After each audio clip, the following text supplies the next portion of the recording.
wabarakatuh. Shalom, Om Swastiastu, Namo Buddhaya, Salam Kebajikan.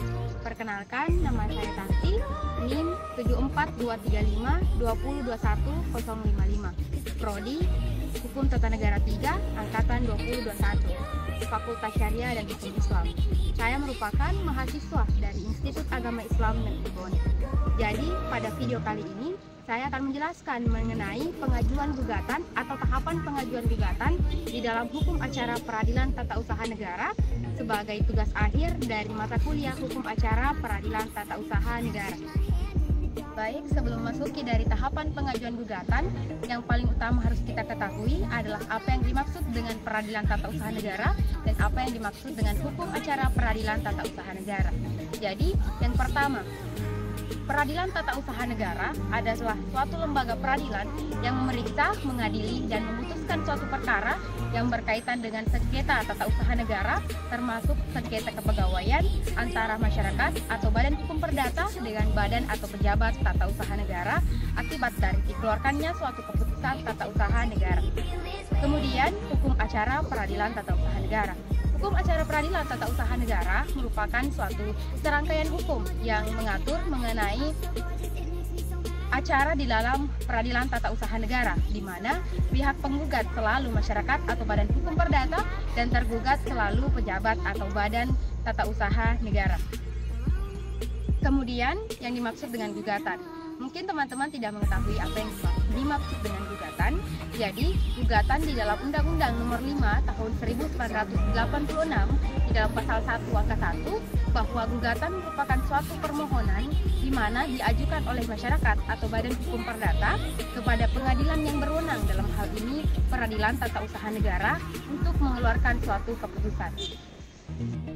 Tahap pengajuan gugatan.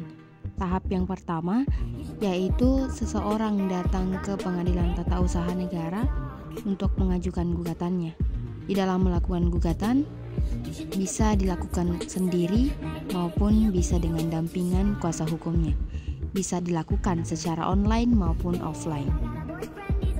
Setelah sampai di Pengadilan Tata Usaha Negara, kemudian penggugat langsung ke meja 1 untuk mengajukan gugatannya. Di meja 1 nanti diperiksa berbagai kelengkapan berkas serta mengajukan beberapa hal. Mengajukan 7 rangkap gugatan, mengajukan fotokopi KTP, mengajukan ADART objek yang digugat, serta mengajukan objek yang dipersengketakan. Gugatan yang telah diajukan oleh penggugat kemudian diperiksa kembali untuk memastikan kelengkapan berkas yang telah diajukan. Setelah diperiksa oleh panitera muda, kemudian diperiksa kembali oleh panitera agar memastikan betul-betul bahwa gugatan yang telah diajukan itu lengkap. Jika lengkap, maka dilanjutkan pada pembayaran. Jika tidak lengkap, maka diberikan kembali kepada penggugat untuk melengkapi berkas tersebut. Setelah berkas dari pihak penggugat telah lengkap, maka dilanjutkan pada proses pembayaran atau dalam hal ini membayar panjar biaya perkara. Setelah melakukan pembayaran, pihak meja 3 nanti akan memberikan slip pembayaran kepada pihak penggugat. Selanjutnya, pihak penggugat beralih ke meja kasir, di mana pihak penggugat memberikan slip pembayaran kepada kasir dan kasir akan membuat surat kuasa untuk membayar. Setelah melakukan pembayaran, kemudian pihak meja 2 akan mendaftarkan gugatan yang telah diajukan serta memberikan nomor perkara. Pihak meja 1 kemudian memberikan salinan gugatan kepada pihak penggugat, kemudian dilanjutkan pada proses pemeriksaan persiapan.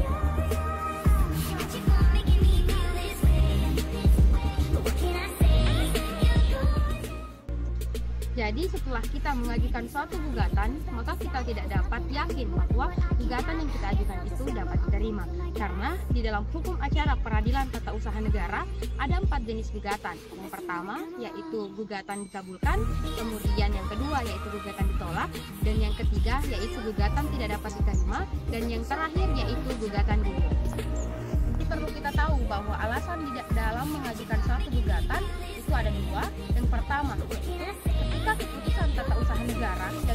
dikeluarkan oleh badan atau pejabat tata usaha negara itu bertentangan dengan peraturan perundang-undangan yang berlaku.